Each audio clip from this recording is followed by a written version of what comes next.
Votre invité aujourd'hui dans la grande interview en direct sur Boursorama, c'est le chef économiste Patrick Artus chez Natixis. Bonjour. Bonjour David. Merci d'être là avec nous. Je rappelle ce livre, on va en parler évidemment, l'économie post-Covid, le rôle des politiques dans la crise. C'est chez Fayard, c'est coécrit avec Olivier Pastré. Mais dans l'actu, et même tout ça est lié parce qu'on parle indirectement du livre, qui se demande comment l'économie va être durablement affectée par ce qu'on vit aujourd'hui. Et en même temps, on a un gouvernement qui nous dit, Bruno Le Maire, ce matin, nouvelle prévision de croissance pour la France cette année. Il nous dit que ça sera moins 10, c'est pas moins 11, ça sera a priori moins 10. Est-ce que c'est pas impossible? Est-ce qu'au final, on a l'INSEE, on a la Banque de France qui nous dit moins 8,7%, très précis là, pour cette année. Où sera... Après, il y a la question sanitaire. Est-ce que finalement, tout ce qu'on raconte là, toutes ces prévisions risquent de voler en éclats parce qu'il y a peut-être, alors je ne sais pas si c'est une seconde vague, mais en tout cas, il y a une flambée des contaminations aujourd'hui en France et on ne sait pas quel impact ça aura dans les prochains mois. Et donc, finalement, faire une prévision, ça vaut ce que ça vaut? J'ai trouvé Bruno Le Maire prudent en faisant moins 10. J'ai trouvé la Banque de France un peu hardie en faisant moins 8,7. On n'a aucune idée de ce qui va se passer au 4e trimestre, honnêtement. On voit le nombre de cas qui remonte. Il n'y aura pas de reconfinement généralisé. Il n'y a que Israël qui a fait un reconfinement généralisé. Mais il y aura peut-être des reconfinements locaux. Il y aura peut-être beaucoup de cas contacts, ce qui fait des gens qui n'iront pas travailler. Alors, s'ils peuvent télétravailler, c'est pas très grave. S'ils ne sont pas dans des métiers où on télétravaille, c'est plus grave. Donc je crains que le 4e trimestre soit encore assez mauvais, en fait. Mauvais, ça veut dire une baisse. C'est peut-être en croissance négative trimestre sur trimestre par rapport à Q3. Q3 où on serait plus à plus 17. Oui, quelque chose comme plus 17, parce qu'on voit une dégradation dans certains indicateurs avancés, par exemple sur le transport aérien, sur les ventes de voitures. Enfin, donc... Voilà, donc en réalité, il y a deux économies. Il y a l'économie avant le vaccin et il y a l'économie après le vaccin. Attendez, je vous coupe, c'est intéressant. Oui. Attendez, pour moi, le 4e trimestre, une croissance négative, pardon. Par rapport au 3e. Oui, mais quand même. Vous me direz, quand on a fait plus 17... Oui, non, mais c'est l'idée qu'il y a des choses qui allaient assez bien pendant l'été. De nouveau, on n'a pas encore beaucoup d'indicateurs, mais oui, moi, je suis assez inquiet. Si on traite sérieusement les cas contacts, qui a l'air d'être la position du gouvernement, en disant on ne confine pas, mais on traite sérieusement les cas contacts. Quand on a 10 000 cas par jour et ça continue d'augmenter, on a beaucoup de cas contacts. Si tous ces cas contacts doivent être une semaine chez eux, ça fait beaucoup de désordre dans les entreprises, quoi. Donc c'est pas forcément simple, tant qu'on n'a pas de vaccin, de retrouver un niveau à peu près convenable d'activité. Donc ça risque d'avoir une déception, en tout cas, sur le 4e trimestre. Mais qu'on aura aussi au 1er trimestre 2021, alors après, ou jusqu'au vaccin. C'est ce que je dis, il y a l'économie avant le vaccin. L'économie avant le vaccin, ça va rester extrêmement poussif. Alors, l'économie, et honnêtement, les économistes n'ont pas grand-chose. C'est pas grave, on est en direct sur Boursorama. Il y a des gens qui appellent Patrick. Voilà. Si c'est Macron, vous raccrochez. Les économistes sont d'ailleurs pas forcément les mieux placés pour parler de ça. Enfin, je suis un peu inquiet, si vous voulez, voilà, si on traite sérieusement cette épidémie, vu le nombre de cas quotidiens, on va quand même avoir des difficultés de fonctionnement d'un certain nombre d'entreprises. Alors après, là où les économistes peuvent réfléchir, à mon avis, plus pertinemment, en tout cas avec plus de compétences, c'est qu'est-ce qui est différent après le vaccin? C'est-à-dire, qu'est-ce qui fait qu'on ne retrouve pas exactement l'économie qu'on aurait eue sans la crise? Ceux qui croient que ce sera business as usual, retour oui, alors voilà. à la case, au monde d'avant. Alors il faut se poser la question, qu'est-ce qui fait que ce n'est pas pareil? Alors, malgré le vaccin. Donc, imaginons même que c'est un vaccin extrêmement efficace, ce qui ne sera pas forcément le cas. On parle d'un vaccin qui aurait 50% d'efficacité. Si le vaccin a 50% d'efficacité ou 60%, il va falloir maintenir beaucoup de normes sanitaires. Ça sera mieux, mais on aura quand même le besoin toujours d'avoir des masques. Enfin bon. Mais imaginons qu'on ait un vaccin très efficace. Et à partir de ce moment-là, qu'est-ce qui fait que ce n'est pas retour à 2019, quoi? Donc il faut réfléchir aux irréversibilités. Les irréversibilités, il y en a en fait de 3 natures. Il y a des changements irréversibles de comportement. Il y a des choses qu'on sait à peu près. Il y aura plus de télétravail, même après le vaccin, parce qu'il y a des entreprises qui ont trouvé que c'était assez efficace finalement, et puis qui ont équipé leurs salariés. Donc une fois que les salariés sont équipés, la consommation en ligne, on voit partout que Après, il y a des choses plus... Le tourisme de masse à longue distance. Est-ce que ça revient comme avant? Moi, je ne crois pas, mais on rencontre des professionnels du tourisme qui croient que si. Est-ce qu'on repart tous très très loin en vacances ou pas? Voilà, donc les comportements. Après, ça va être aussi, bon, deuxième grande classe de choses, la transition énergétique, parce que qui est ou pas un lien. Oui, parce que c'est intéressant. Quel est le lien entre le. Il n'y en a pas, honnêtement. Il y en a qui le font, le lien entre la crise sanitaire. Il n'y en a pas, mais tout le monde fait semblant qu'il y en a un. Et de toute façon, cette question n'est pas très importante parce qu'on a décidé d'accélérer la transition. Donc, il va falloir faire moins 55% sur les émissions de CO2 d'ici 2050. Les normes vont être plus sévères pour l'habitation, pour le chauffage, pour le transport aérien. Enfin, voilà. Donc, on a décidé, d'ailleurs, c'est bien, hein, d'accélérer la transition, enfin, en fait, de respecter les engagements qui avaient été pris à Paris en particulier. Sauf que ça, c'est aussi une irréversibilité qui n'a rien à voir avec la Covid, mais enfin qui est quand même associée intellectuellement. Et donc, ça veut dire qu'il y a des secteurs qui vont souffrir, qu'il y a des investissements nouveaux qui vont se faire. C'est un changement quand même assez important dans nos économies. Probablement, on aura un prix du CO2.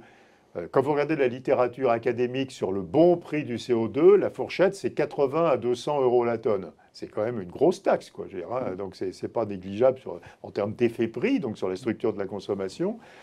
Voilà. Et puis, le troisième compartiment des irréversibilités, c'est les bilans d'entreprise seront très différents.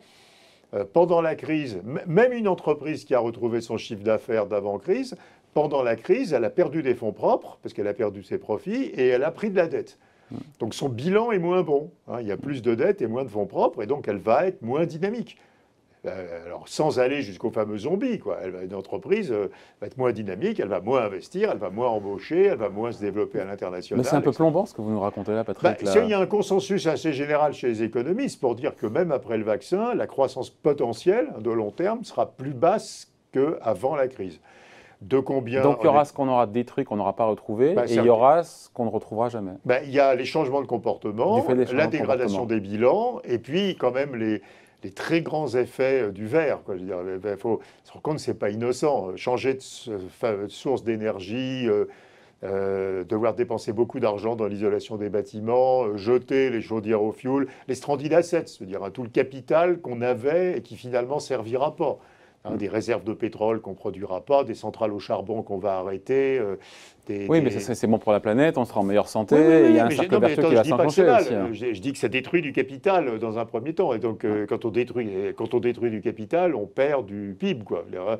Donc, il ne faut pas se faire la moindre illusion. Je pense qu'en réalité, il est assez convaincant qu'après cette crise, la croissance de long terme de nos économies sera plus faible que s'il n'y avait pas eu la crise.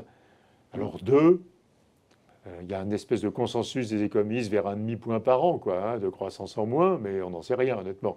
Ce qui voudrait dire qu'en Europe, on faisait 1,5 à peu près, ou 1,3, 1,4 de croissance potentielle, on ferait un petit 1.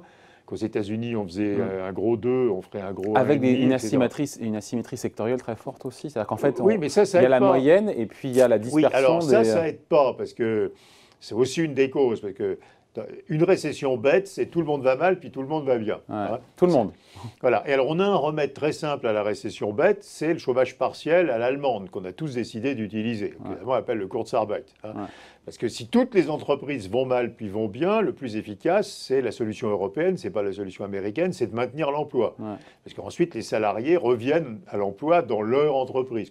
Mais là, il y a 40% de l'économie qui va probablement, c'est notre premier point, les secteurs qui vont rester faibles, va rester avec des pertes de chiffre d'affaires substantielles, l'aéronautique, l'auto, quand vous tenez compte du passage à la voiture électrique, le transport aérien, une partie du tourisme, une partie de la distribution, etc.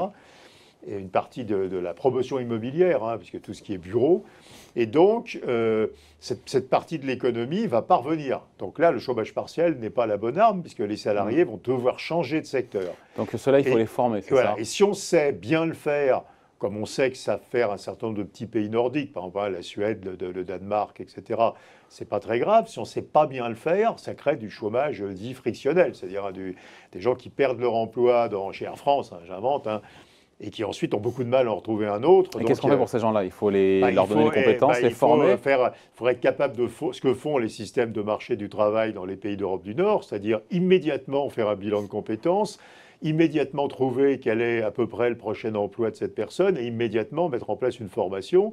Nous, on ne sait pas faire ça, honnêtement. Même si la réforme de la formation, c'est mal branché sur Pôle emploi. Il y a les délais avant que quelqu'un qui devient chômeur commence à se former sont parfois très très longs. Enfin, ça dépend vraiment des régions d'ailleurs. Mais donc c'est. Et puis il y a un effet volume aussi. Et puis il y a un effet de taille. Un effet de taille. Là, c'est des centaines de milliers de personnes, quoi. Je veux dire, donc les systèmes sont totalement engorgés.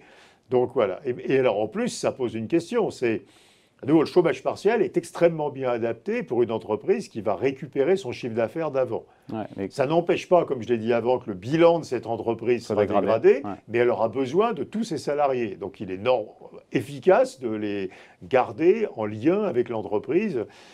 Si une entreprise ne retrouve que 70% de son chiffre d'affaires d'avant, de toute façon, à la fin, il faudra qu'elle licencie 30% de ses salariés. Et au lieu de les maintenir au chômage partiel des mois et qui perdent leurs compétences, il faudrait mieux tout de suite les former et les amener à un autre métier. Ouais. Donc c'est très compliqué. Il faudrait que l'État soit capable de détecter les entreprises qui auront besoin de tout le monde et les entreprises qui n'auront plus jamais besoin de tout le monde. Ce qui est évidemment, dans certains cas, à peu près clair. Les restaurants, vous dites quoi avant? Est-ce qu'après le vaccin, on retourne comme avant dans les restaurants ou pas? Moi, j'en sais rien. Les week-ends EasyJet, est-ce qu'il y en a autant avant ou bah, voilà, je ne sais pas. Donc il y a des cas où on ne sait pas. Donc pour l'instant, on est très protecteur. Dans tous les pays, en Europe, on maintient un chômage partiel généreusement indemnisé très longtemps. C'est très contre-productif dans les entreprises qui, à la fin, de toute façon, devront licencier parce que ça maintient en suspension des gens qu'on devrait déjà former et on ne le fait pas. Il n'y a rien de très réjouissant quand je vous écoute, Patrick. Jusqu'au moment où on aura un vaccin l'année prochaine, enfin dans les prochains mois, il y a possiblement une rechute de l'activité. Ça, c'est avant. À nouveau, il faut être très prudent. Mais quand on dit les ventes de voitures... on a déjà des signes. Le patron de l'ADP m'a dit septembre démarre mal en matière de trafic aérien. Non, le trafic aérien, il est très très mauvais à partir de septembre. Vous regardez les réservations d'avions, on a un peu en perspective, oui, ça se retourne vraiment. Voilà, avec un risque, encore une fois de saturation peut-être des hôpitaux dans les prochaines semaines, le nombre de cas contacts. Le trafic aérien, c'est la même variable à l'envers que le nombre de cas, hein, c'est pareil. Donc quand le nombre de cas augmente, le trafic aérien diminue. Hein, c'est pas... Donc non, mais il y a pas, les ventes de voitures d'août ont été mauvaises, hein, celle de juillet était bonne. Bon, on est quand même... Mais à nouveau, ça, c'est quelques mois. C'est pas le plus grave, quoi. Je veux dire, il faut tenir encore quelques mois. Le plus compliqué à gérer, à nouveau, c'est les irréversibilités, hein, qui créent des vrais problèmes de gestion de la politique économique. Et ça, le gouvernement, notamment au travers de son plan de relance, s'y attelle à cette question-là? Alors, le plan de relance, c'est pas tout, hein, parce qu'il y a aussi le plan de soutien de l'économie. Oui, hein. Il y a le chômage partiel, les baisses d'impôts, les aides sectorielles. 70 milliards d'un côté. Voilà, et puis il y a tout ce qui est fait, mais qui est même pas, il n'y a pas d'argent. Par exemple, le changement des procédures pour les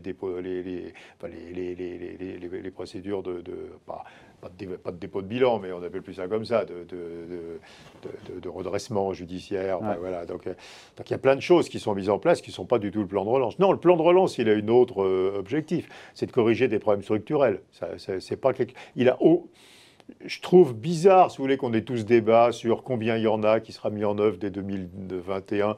30 milliards. Oui, 30 milliards, mais je suis d'accord, mais c'est un plan structurel. Ça n'empêche pas de faire autre chose en même temps. Ça n'empêche pas de prolonger le chômage partiel jusqu'à l'été. Enfin, donc c'est un plan structurel et qui attaque quand même. Moi, je suis très favorable à ce plan. Après, on peut toujours critiquer dans le détail, mais il y a quand même... alors, il y a la partie vert, hein, donc ça, c'est autre chose. Les 30 milliards, justement. Oui, mais ça, on aurait pu le faire sans la Covid, hein, à nouveau. Hein, donc, c'est un truc séparé. Enfin, j'aurais isolé les bâtiments publics qui sont des passoires thermiques. On aurait pu le faire il y a 5 ans. Enfin, donc, on le fait très bien, mais enfin, ça n'a pas de rapport avec notre sujet. Non, il y a une partie compétences. On vient de dire que c'était très important. Il y a une partie relocalisation avec l'idée que ce qu'on va relocaliser, c'est du haut de gamme et c'est des choses nouvelles. Et alors bah oui, on va essayer. Enfin, je veux dire, par quelque chose avec une approche qui est pas mal. C'est d'une part des aides sectorielles, c'est-à-dire on dit au début vous êtes plus cher que vos concurrents chinois, mais on va compenser l'écart de coût pour que vous puissiez quand même démarrer. Et puis avec un peu dans les nouvelles technologies, un appel à proposition en bottom-up, quoi. Les entreprises disent moi j'ai ce projet-là, est-ce que l'État m'aide? Enfin. Donc on commence à avoir réfléchi à ce que les Américains appellent la DARPA, hein, ce truc où l'État les entreprises proposent à l'État des innovations de rupture, et si l'État pense que c'est intéressant, l'État met beaucoup d'argent d'une manière ou d'une autre. Non, il est bien ce plan de relance. Ce n'est pas un plan contracyclique, ça n'a pas pour objectif d'être contracyclique. C'est un plan qui aura des effets dans 5 ans sur les compétences, les nouvelles technologies, les start-up, etc. C'est pas du tout ça qui... Alors évidemment, ça a des effets mécaniques sur le PIB. C'est pour ça que le gouvernement arrive à 8% de croissance en moyenne annuelle en 2021, en mettant 1,5 point d'effet plan de relance. C'est raisonnable de mettre 1,5 point oui, mais ce n'est pas le sujet. À nouveau, ce n'est pas le sujet. Quand vous mettez de l'argent dans l'hydrogène, ce n'est pas pour redresser la croissance 2021, c'est pour dans 5 ans, 10 ans, devenir un leader mondial dans la filière hydrogène. Donc, mais ce n'était pas une erreur, pour le coup, stratégique de se dire, de mettre sur pied, de bâtir un plan de relance qui s'intéresse à l'avenir, et alors que le problème, c'est aujourd'hui, c'est les milliers d'emplois qui ont des centaines de milliers d'emplois qui ont disparu. Mais à nouveau, David Yaouch, il n'y a pas que le plan de relance. Il y a le chômage partiel, il y a des aides au secteur en grande difficulté, donc il y a de l'argent dans le tourisme, dans l'agriculture. Qu'est-ce qu'il aurait fallu faire de plus? Je crois que c'est Alain Minc qui me disait on aurait pu faire 2 fois plus en termes de montant. Mais à nouveau, on peut toujours dire ça, mais la grande difficulté de ce plan de relance, ça va déjà... Parce qu'il y a la BCE là qu'elle finance. Oui, ça va déjà être... Ouais, mais ça c'est de la macro, mais la vraie difficulté après, plus micro, ça va être d'être capable déjà de dépenser les 100 milliards. Parce que, vous voyez, isoler un lycée, je prends un exemple au hasard, isoler un lycée, il faut d'abord qu'il n'y ait pas de gamins dedans, et puis ensuite, il faut un appel d'offres d'ordre public, ça prend du temps, il y a des vérifications des cours régionales des comptes, enfin, c'est très compliqué. Donc, est-ce que les régions vont se lancer dans l'isolation des lycées? Il y a 7 milliards qui est consacré. Oui, bien sûr, mais est-ce qu'ils vont être dépensés? Parce que simplement, est-ce qu'on l'aura? Le vrai sujet, c'est qu'on n'est déjà pas sûr du tout qu'on dépensera les 100 milliards. D'ailleurs, historiquement, je crois que c'est le Figaro qui m'expliquait, Marc Landré, que sur les plans de relance du passé, en gros, c'était 50% des sommes des plans de relance du passé, il y en a eu sous Nicolas Sarkozy, etc., qui ont été réellement dépensés 10 ans après le plan. Le problème, si vous voulez, il faut un relais. Donc, quand c'est des dépenses sur les bâtiments publics, le relais, c'est les collectivités locales ou les hôpitaux. Quand c'est transformer les crédits en fonds propres pour les entreprises, là, il faut que les banques... Vous pouvez mettre de l'argent de l'État en disant on va donner des garanties à ces prêts participatifs. Ensuite, il faut bien que les banques les distribuent, les prêts. Donc, tout ça nécessite des relais. La filière hydrogène, il va falloir trouver des entreprises qui amènent des innovations, des brevets et qui dépensent les 7 milliards. C'est pas sûr qu'on les dépensera, les 7 milliards. Donc, si vous voulez, on a de l'argent. Mais ce n'est pas l'objectif de ce plan de relance. Avant de réclamer d'en mettre plus, il faudrait déjà dépenser ce qui est là. Vérifier qu'on a bien les relais qui permettent de dépenser cet argent.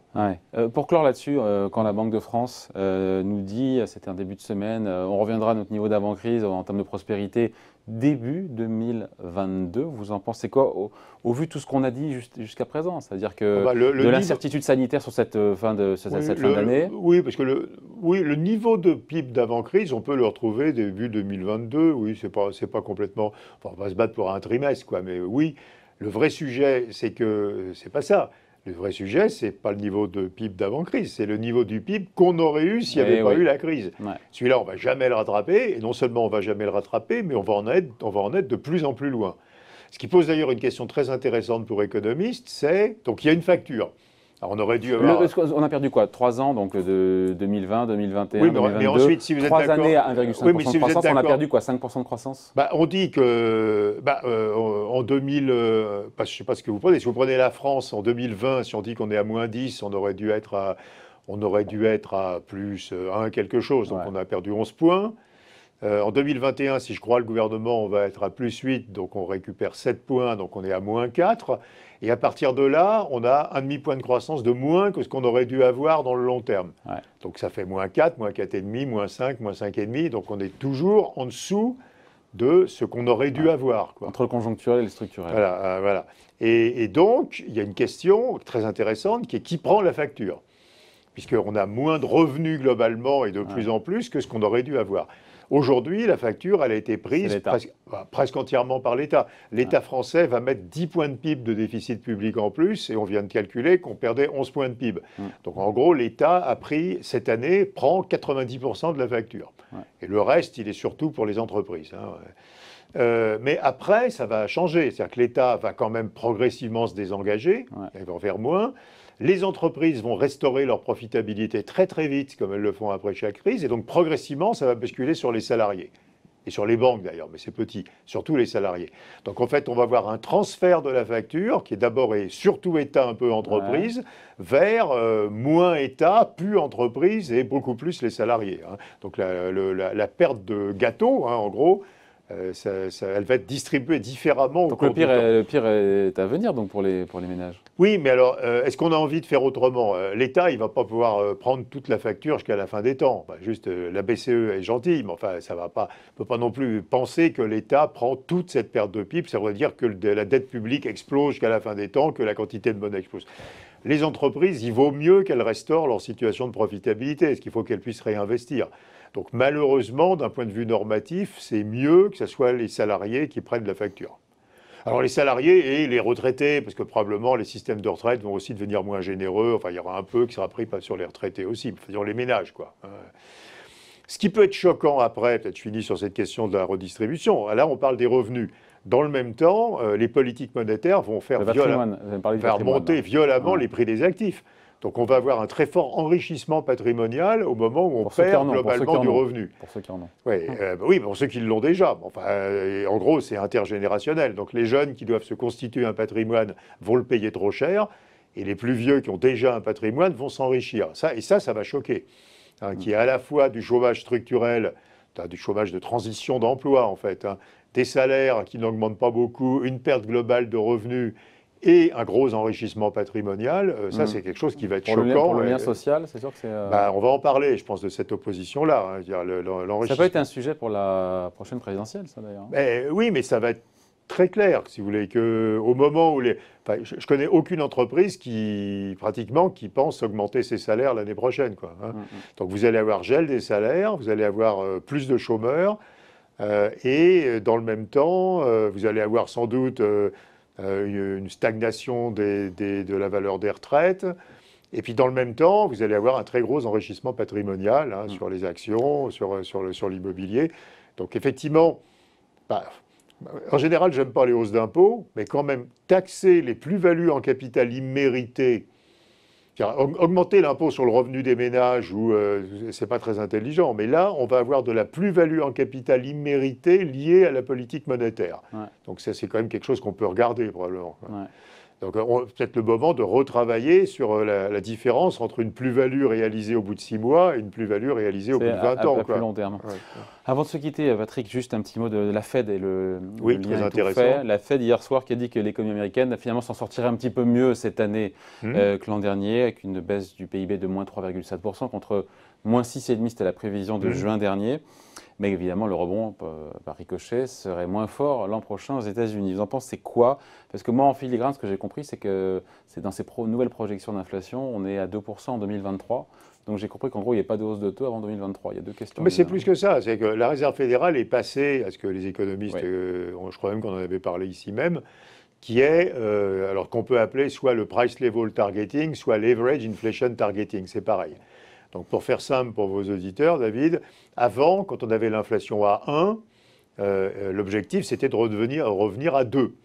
Maintenant, c'est de ramener la moyenne à 2. Donc quand on était à 1, il faut aller à 3 pour que la moyenne revienne à 2. Et qu'on revienne en fait sur la trajectoire du niveau de prix qu'on aurait eu sans la crise. Donc tolérer pendant un certain temps. Et alors comme on sait que l'inflation en plus... On ne voit pas du tout, hein. Pardon, on se pose des questions. Il y a une petite corrélation qui reste quand même entre l'inflation et la situation économique. La corrélation n'est pas complètement de zéro. Mais ça veut dire en gros que si l'inflation américaine remonte dans la fourchette 2 à 2,5, la Réserve fédérale ne fera rien. Et donc, en gros, on est passé une politique monétaire d'inflation targeting jusqu'en 2010, où au milieu d'une période de croissance, on commençait à monter les taux, parce qu'on craignait, parce qu'à nouveau, on ne voulait pas que l'inflation dépasse 2, à l'average inflation targeting, où sur toute la période de croissance, on ne monte pas les taux. Alors, il y a pire, il y a le fameux yield curve control, c'est les Japonais. Quand on contrôle les taux d'intérêt à long terme, en fait, plus le taux de chômage baisse, plus il faut que la politique monétaire soit expansionniste, parce que plus le taux de chômage baisse, plus les taux d'intérêt à long terme ont envie de monter, quoi. Donc pour les empêcher de monter, il faut être de plus en plus expansionniste au fur et à mesure que le taux de chômage baisse. Donc le Japon, c'est quand même encore pire que les États-Unis de ce point de vue-là. La zone euro, elle est quand même encerclée. Après le Brexit, les Anglais vont sans doute passer au taux négatif, s'il y a un hard Brexit qui a l'air de se décider. Les Japonais, les Australiens font du yield curve control, hein, ils contraignent les taux low. La Réserve fédérale, elle fait de leverage inflation targeting. Donc la BCE ne peut pas être la seule à remonter ses taux comme avant, quoi. Donc la BCE aussi va remonter ses taux très tard dans le cycle économique. Très tard, donc c'est après. La Réserve fédérale, alors il y a des... Bon, mais mes collègues américains ont l'air d'avoir un consensus sur l'idée qu'au plus tôt, c'est vers 2023 et peut-être plus tard, quoi, la première remontée des taux. C'est ça. Donc on voit mal la BCE se comporter autrement, parce que déjà l'euro est à 1,20, donc à 19. Donc si jamais la BCE était la seule des grandes banques centrales à monter ses taux... Ça ferait mal à l'euro. Ça ferait mal à l'euro, et on voit qu'ils parlent de l'euro, donc on n'y croit pas. Donc sans doute, ils sont... Sans inquiétude, mais on regarde quand même. Oui, mais ils ne vont pas laisser un 30, quoi. Donc probablement aussi en Europe, on va avoir cette même politique pendant plusieurs années. Voilà, avant de se quitter, juste on revient, l'économie post-Covid, coécrit Patrick Artus et Olivier Pastré. Qu'est-ce pour donner envie de le lire, même si tout ce qu'on a raconté sur les changements structurels de l'économie post-Covid. Un truc qu'on n'a pas dit du tout, on dit que cette crise devrait nous pousser à avoir vraiment un très grand progrès fait dans le dialogue social. Que les situations des entreprises sont tellement différentes. On a beaucoup parlé, vous savez, de ces contreparties au plan de relance. Ça ne peut pas se gérer au niveau national. Vous avez autant de situations que d'entreprises que de secteurs, une énorme hétérogénéité. J'étais très intéressé de voir que Laurent Berger a défendu cette thèse. J'étais étonné un peu, mais en disant mais l'État ne va pas se mêler des contreparties, il faut que ça soit géré dans le dialogue social. C'est-à-dire dans l'entreprise. Les syndicats disent l'État vous a donné cet argent-là, on va pas trop mal, donc vous devez en mettre dans les salaires. Puis dans une autre entreprise, on va très mal, donc on accepte que ça... Vous voyez, donc je pense qu'il faut revitaliser totalement le dialogue social dans une économie qui était... On l'a dit tout à l'heure, il faut des relais décentralisés. Et il y a beaucoup d'hétérogénéité. Et pour ça, on propose l'obligation de syndicalisation, comme les Suédois. Pour rendre les syndicats massivement représentatifs dans l'entreprise. Et pour avoir un vrai dialogue social d'entreprise. Donc voilà, tout un programme. À lire donc, et pas seulement, il y a beaucoup d'autres choses. L'économie post-Covid, ça sort fin septembre. Ça sort la fin de la semaine prochaine, début de la semaine, le 30 je crois. Voilà, les 8 ruptures qui nous feront sortir de la crise, c'est chez Fayard. Merci beaucoup Patrick. Merci beaucoup David. Patrick Artus, donc invité de la grande interview en direct sur Boursorama. Merci.